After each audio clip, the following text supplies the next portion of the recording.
As it turns out, fewer college students are taking out loans to pay for their education. As tuition costs have actually soared, more families are questioning even the importance of a college degree. And at some point, the law of diminishing returns starts to kick in. Now, on the surface, it seems like life without a degree means a lot less employment.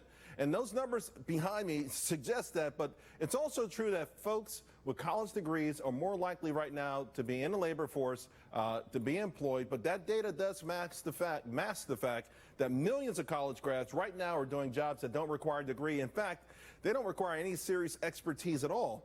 Joining me now is Peter Marisi, economist and professor at University of Maryland, and Larry Winget, personal development expert. So Larry, I'll go to you first. If you look at the raw data, like last month, if you see someone with a college degree, they're a lot more, they're all in the job market, the unemployment rate is lower. It seems like a no-brainer, but is it really that simple? No, I don't think it is that simple. And when you look at the fact that about 50% of graduates are not working in their field of study to begin with, and I'm guessing probably another 50% of those are working in jobs that don't require any degree at all. The problem for me, Charles, is that we've made a college degree part of the American dream. And for too many, it's become a nightmare based on debt, personal debt, student loan debt, and so forth, a depletion of their parents' retirement account and all of that.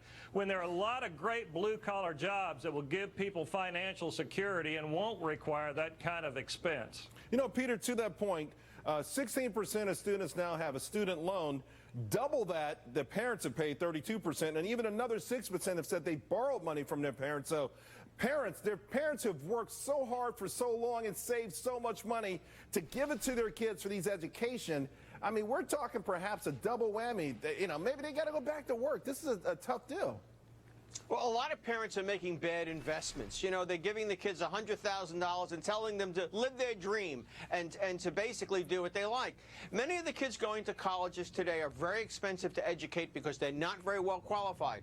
And some 40% of college graduates don't have skills that we normally associate with a college degree, the ability to solve a complex problem and think critically. As a consequence, all those recent graduates from state colleges you see at Starbucks or selling cell phones or at Verizon, they actually belong there. They shouldn't have been in college in the first place. Now they're saddled with terrible debt, and they're making $30,000 a year and can't get out.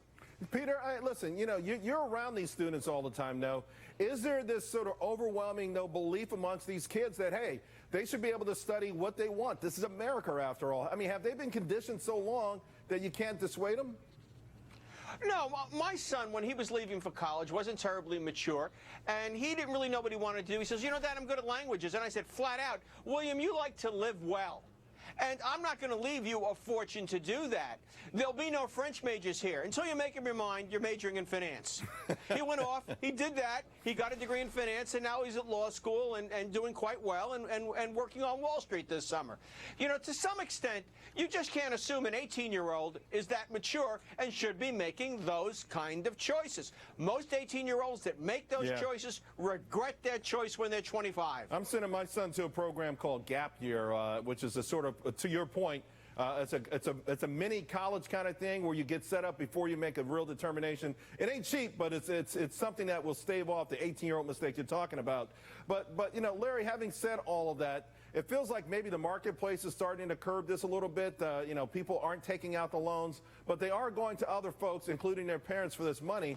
How do we change this mentality in America? Because we keep talking about a skills gap. Every employer that I talk to says we just don't have people, to Peter's point, that can simply do the job. Well, because I think we are having too many colleges offer curriculum out there that doesn't offer any marketable skill that has any value in the marketplace. We've got to tell colleges that they shouldn't have programs out there on puppetry and underwater basket weaving. That offers no value to the marketplace. Why are we subsidizing that kind of an education for people? And we need more people, just like Peter said, who will step up and be parents and say, I'm paying your way here, and I'm going to make sure that you get a degree in something that has value in the future. We don't have parents who are willing to do that. We have kids who are running the show. That's a mistake. All right, guys, you both make too much sense, and I appreciate you taking the time out. Thanks a lot. Underwater basket weaving. All right, the Department of Energy nosing around